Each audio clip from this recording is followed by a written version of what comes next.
Currents I1, I2 and I3 in circuit are respectively. Board पर एक मैंने complex circuit draw किया है। हमें करंट I1, I2 और I3 की वैल्यूज जो है वो फाइंड आउट करके बतानी है। एक्चुअल में इस क्वेश्चन से हम KVL KCL को यूज में लेना सीखने वाले हैं, ठीक है। तो देखते हैं इधर ध्यान से। सबसे पहले एक काम करता हूं, मैं इसी क्वेश्चन को जो है एक बार KVL से सॉल्व कर देता हूं और इसी क्वेश्चन को एक बार हम एक काम करते हैं KCL से भी सॉल्व कर देंगे, ठीक है। तो आप दोनों तरीके सीख जाएंगे। देखें इधर ध्यान से। सबसे पहले मैं बात कर रहा हूं यहाँ पर KVL की। KVL को किस तरीके से आप यूज में लेते हैं देखें बेटा। सबसे पहले यहाँ पर मैं KVL का कॉन्सेप्ट आपको सिखा रहा हूं, ठीक है। एक बात ध्यान रखें, जब भी आप KVL यूज में लेते हैं तो आपको जो है करंट का डिस्ट्रीब्यूशन बताना है। कुछ बातें इसके लिए आपको ध्यान रखनी है, सुनते जाए मेरी बात। सबसे पहली बात तो ये कि हमें करंट को हमेशा एक क्लोज लूप में फ्लो करना है। बैटरी के पॉजिटिव टर्मिनल से आप करंट को स्टार्ट करेंगे और नेगेटिव टर्मिनल पर करंट को जो है वो आप फिर से उसमें एंटर करेंगे, ठीक है। हाँ, जरूरी नहीं है आप ऐसा करें, ठीक है। आप अगर करंट की डायरेक्शन अपोजिट भी बना देते हैं तो उससे क्वेश्चन जो है वो रॉन्ग नहीं होगा। बस इतना सा होगा कि अगर कहीं पर एक्चुअल में जो करंट की डायरेक्शन है और आपने करंट की डायरेक्शन उसके अपोजिट बना दी तो आंसर आपका नेगेटिव में आ जाएगा। क्लियर है? फर्स्ट बात आपको क्लियर हो गई। सेकंड ये है कि जब भी आप यहां पर जो है अननोन क्वांटिटीज बनाए, जैसे करंट I1, I2, I3 बनाए, तो मिनिमम बनाए। मिनिमम बनाएंगे तो उस कंडीशन में क्या होगा कि आपको इक्वेशन भी जो है वो कम से कम बनानी पड़ेगी और क्वेश्चन थोड़ा सा इजी वे में सॉल्व हो जाएगा, ठीक है। तो आप बाकी बातें देखते चले। सबसे पहले देखें यहाँ पर मैंने क्या किया, इस बैटरी से करंट बनाया, ये करंट, ठीक है। और वापस इसी में मुझे एंटर करना है, तो ये मैंने अगेन इसी में एंटर कर दिया। ये करंट जो है यहाँ पे लिखा हुआ I1, तो मैंने लिख दिया ये I1 करंट जो है वो यहाँ पर फ्लो कर रहा है। यहाँ से भी कितना करंट है, ये भी आपका I1 करंट का फ्लो हुआ। ऊपर वाले सर्किट में भी इसी तरीके से बना देते हैं। तो आप यहाँ पे बनाते हैं तो ये करंट I3 है, गिवन है आपको, तो I3 रहने देते हैं इसको। ये भी आप क्लोज लूप में फ्लो करेंगे इस तरफ। अगेन वापस से ये इधर चला गया, तो यहाँ पर I3 करंट भी है, तो ये I3 करंट। तो बेटा हम बोल सकते हैं कि जो I2 की वैल्यू है वो I1 प्लस I3 के इक्वल है, ठीक है। अब इन दोनों लूप में जो है मैं यहाँ पर KVL यूज में लेता हूँ। तो KVL यूज में लेने के लिए सबसे पहला काम तो आप एक करें कि एक कोई भी पॉइंट मार्क कर लें, ठीक है। आप इस पॉइंट से क्लोज लूप बनाएंगे, जहां से स्टार्ट होंगे अगेन वहीं पर आपको आना है। डायरेक्शन आप कोई सी भी ले सकते हैं, क्लॉकवाइज डायरेक्शन लें या एंटी क्लॉकवाइज डायरेक्शन लें, उससे कोई फर्क पड़ने वाला नहीं है, ठीक है। तो देखें इधर ध्यान से, मैंने क्या किया, सबसे पहले यहाँ पर डायरेक्शन बनाई। ये क्लॉकवाइज डायरेक्शन में मैं यहाँ पर इस तरीके से बनाता हूँ, ठीक है। अब देखते चलें। सबसे पहले यहाँ करंट I1 है, रेजिस्टेंस 3 ओम का रेजिस्टेंस है। तो यहाँ पर अगर मुझे करंट की डायरेक्शन में चलना है तो मैं वैल्यूज को नेगेटिव में लेता हूं। तो I1 को इससे मल्टीप्लाई किया तो पोटेंशियल डिफरेंस लिखा मैंने, लिखा -3I1। क्लियर? अब आगे बढ़ते हैं। अगेन करंट की डायरेक्शन में ये करंट है I1 plus I2। 6 ohm resistance से अगर पास हो रहा है, करंट की डायरेक्शन में आपको नेगेटिव में वैल्यू लिखनी है, तो मैंने लिखा -6I1 -6I3, ठीक है। फिर आगे नीचे आते हैं, बैटरी के नेगेटिव टर्मिनल से पॉजिटिव टर्मिनल की तरफ जा रहे हैं, तो हम वैल्यू को लिखेंगे पॉजिटिव में। ये पॉजिटिव में लिख दिया 4.5 इक्वल्स टू 0। ये इक्वेशन मैंने इस नीचे वाले लूप से बना दी है। अब इसी तरीके से एक इक्वेशन ऊपर से बनाते हैं, ठीक है। देखें इधर ध्यान से, मैंने फिर से एक मार्क बना दिया यहाँ से, और मैं यहाँ से स्टार्ट करूंगा और फिर से इस तरफ आ जाऊंगा। इस बार मैं एंटी क्लॉकवाइज डायरेक्शन में चल रहा हूँ, उससे कोई फर्क पड़ने वाला नहीं है, आप किसी भी डायरेक्शन में चलें। तो यहाँ पे चल रहे हैं करंट के सेम डायरेक्शन में चला मैं। करंट के सेम डायरेक्शन में आपको वैल्यूज जो है वो लिखनी है नेगेटिव में। तो नेगेटिव में वैल्यू लिखेंगे तो I3 करंट 10 ओम से पास हो रहा है, तो मैंने लिखा -10I3। अगेन आप नीचे आ गए, I1 I3 करंट है, 6 ओम से पास हो रहा है, तो आपने लिखा -6I1 -6I3।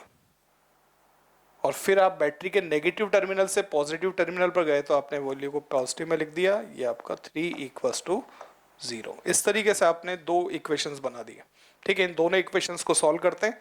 तो आप देखें, फर्स्ट इक्वेशन लिखी हुई है, ये आपका लिखा हुआ है 3I1 6I1, तो टोटल हो गया आपका 9I1 -6I3।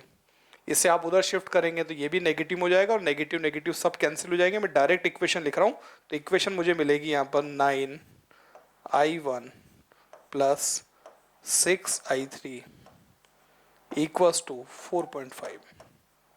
ठीक है।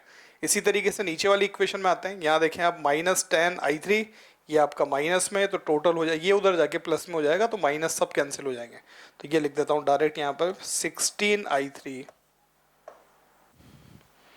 प्लस ये लिखा हुआ आपका जो है 6i1 इक्वल्स टू 3। ये सेकंड इक्वेशन मिल गई मुझे। इस तरीके से दो इक्वेशंस हैं। इन इक्वेशंस को हम यहाँ पर सॉल्व करते हैं।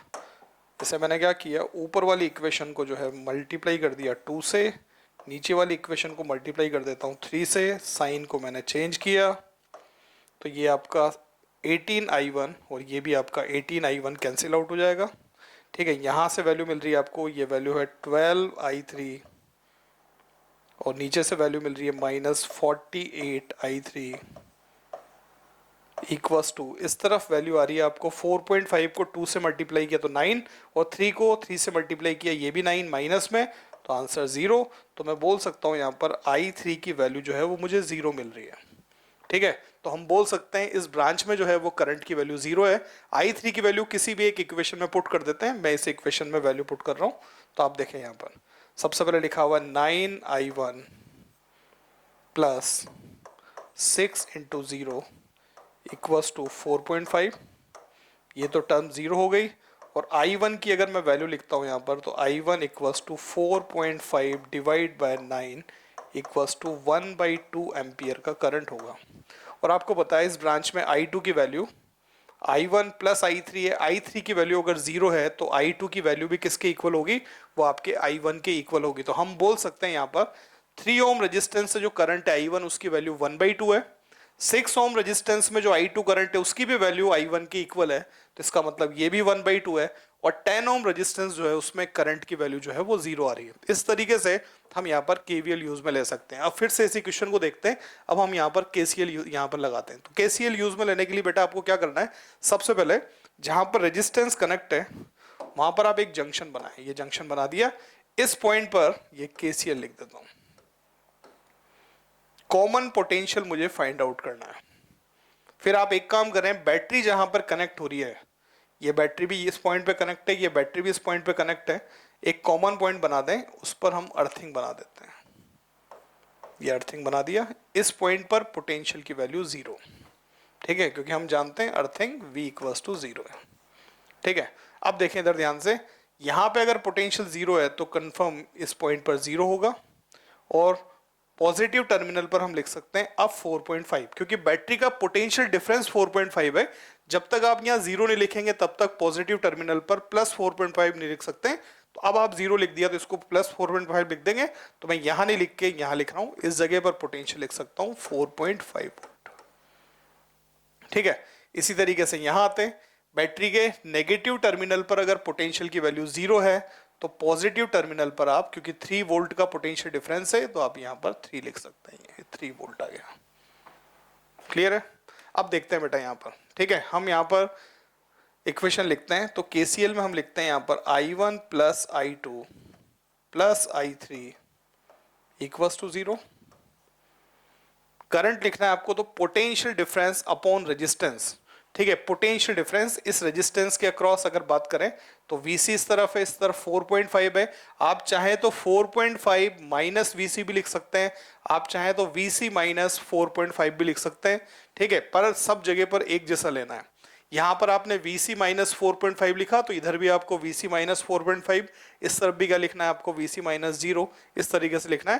और आप वही करें जो मैं कर रहा हूँ, वो सबसे इजी होगा। तो सबसे पहले यहाँ लिखते हैं करंट I1 की वैल्यू। I1 की वैल्यू लिखनी है तो पोटेंशियल डिफरेंस मैंने लिखा है यहाँ पर VC माइनस 4.5, ये potential difference divide by resistance 3।